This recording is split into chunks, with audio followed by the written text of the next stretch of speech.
Today we will talk about the Wolf-Parkinson White syndrome. What is basically the Wolf-Parkinson White syndrome? Now basically it is a condition in which there is congenital accessory conducting pathway between the atria and ventricles. Now if you see, this is a normal heart, and in this heart we have a pathway which originates here in the SA node. It comes down and to the AV node, and then it goes into the ventricle. This is a normal pathway. Starts in the SA node, comes down to the AV node, and then distributes in the ventricle. But if you see in this side, there is an accessory pathway, this one. This accessory pathway is not present here in the normal heart. So this is something which is present in the Wolf-Parkinson White syndrome. There is an accessory connection between these. There is a congenital accessory conducting pathway between the atria and the ventricles. So there is a connection between the atria and the ventricle, and what happens is that this is a very dangerous condition, because normally when a signals, when the impulse, the conducting impulse which starts its origin in the SA node, it comes through the AV node, it basically gets delayed in the AV node and then it comes down. But in the WPW of Wolf-Parkinson White syndrome, if an abnormal rhythm occurs, it can basically lead to AVRT, atrioventricular re-entry tachycardia, because impulse starts coming here, it goes back through the accessory pathway and coming down again and then going back through the accessory pathway. So it leads to atrioventricular re-entry tachycardia. The impulse is basically entering again and again into the accessory pathway and coming down to this pathway, while this is not the case in the normal heart, because in the normal heart the SA node gets excited, then the impulse comes down to the AV node, then goes through the Purkinje fibers, and then finally the impulse dies. But in this pathway it can come down through this accessory pathway from the ventricles and can go again to the atria. So it can basically generate atrioventricular re-entry tachycardia, AVRT. And another important thing is that if atrial fibrillation occurs in this condition, if a patient with WPW, Wolf-Parkinson White syndrome, also has AF, then AF, atrial fibrillation in WPW, can lead to ventricular fibrillation.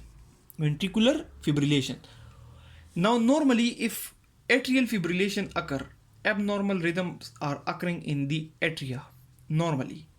These impulses normally get stopped at the AV node.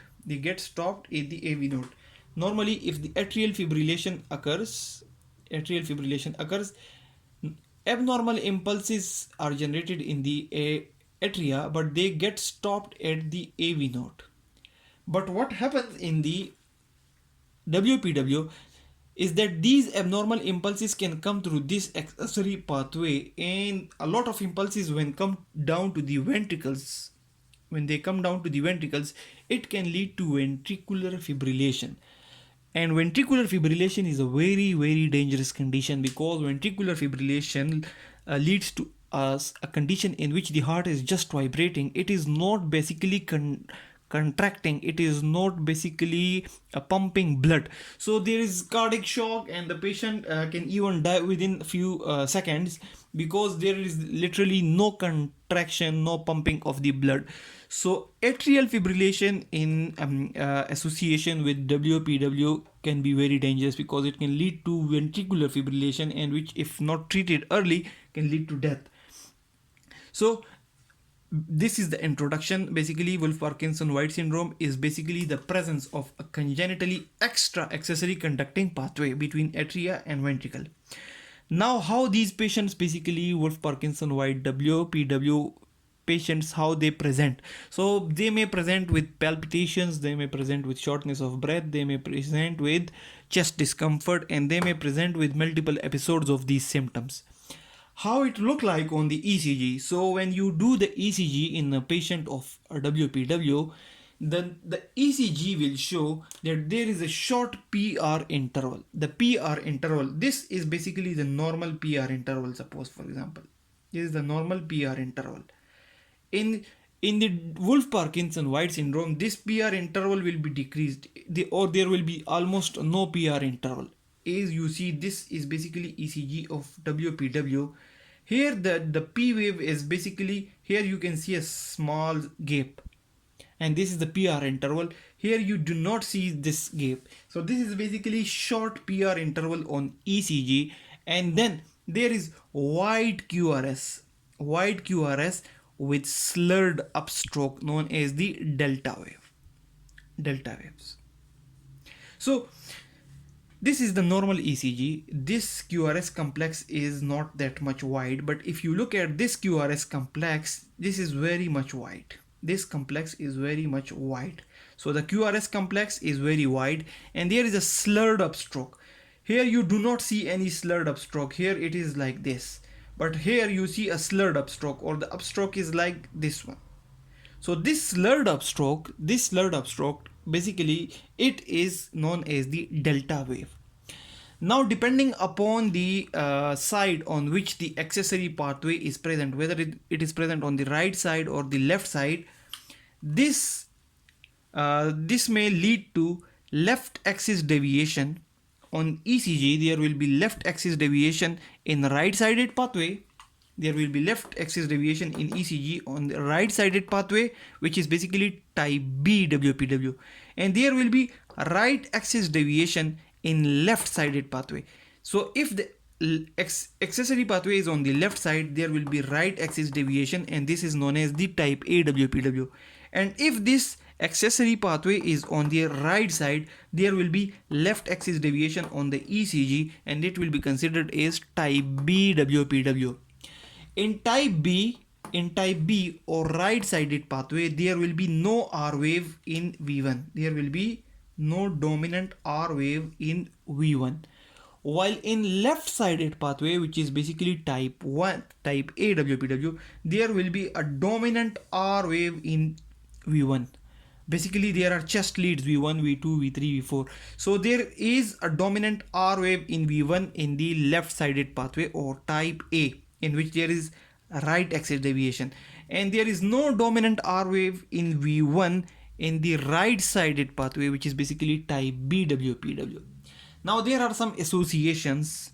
When WPW occurs, it is normally associated with some of the conditions, and which include hypertrophic obstructive cardiomyopathy or HOCM, then mitral valve prolapse, Epstein syndrome or Epstein's anomaly. It is normally associated with a WPW. Then thyrotoxicosis. WPW is often associated with the thyrotoxicosis, and atrial septum defect or secundum ASD is normally associated with WPW. These are some of the associations. Now the definitive treatment of WPW is basically the radio frequency ablation.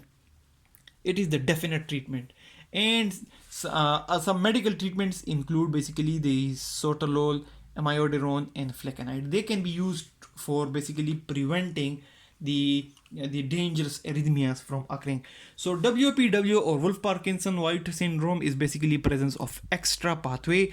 This pathway may be present on the right side, which will lead to left axis deviation on ECG, and this pathway may be present on the left side, which will give right axis deviation on the ECG. The left sided pathway is basically type A WPW, and it will have a R wave. It will have a dominant R wave in V1 of the chest leads. The right sided pathway is basically type B. It will give left axis deviation on ECG, and there will be no dominant R wave in V1. The problems with WPW is that it can lead to atrioventricular re-entry tachycardia. Current can keep on entering in the atria and the ventricles abnormal rhythm can occur. And if abnormal rhythm occurs in the in the atria, as in atrial fibrillation, it can enter into the ventricle and can lead to abnormal excitation of the heart, which is basically known as ventricular fibrillation, which can lead to death in minutes. So that's a brief introductory topic about the WPW. And of course, you must not forget that the ECG changes of the WPW, it is basically the short PR interval, and there is wide QRS. The PR interval is short, you can see here. The QRS complex as compared to this normal is very much wide, which is basically the delta wave. And then the left axis and right axis deviation, that is something which we have discussed in the treatment option. Of course, radio frequency ablation, when extra this extra connection is basically ablated with the help of some catheter, this is radio frequency ablation, and this is the definite treatment. Then some drugs like sotalol, amiodarone, and flecainide can also be used in this condition. So that's all about WPW.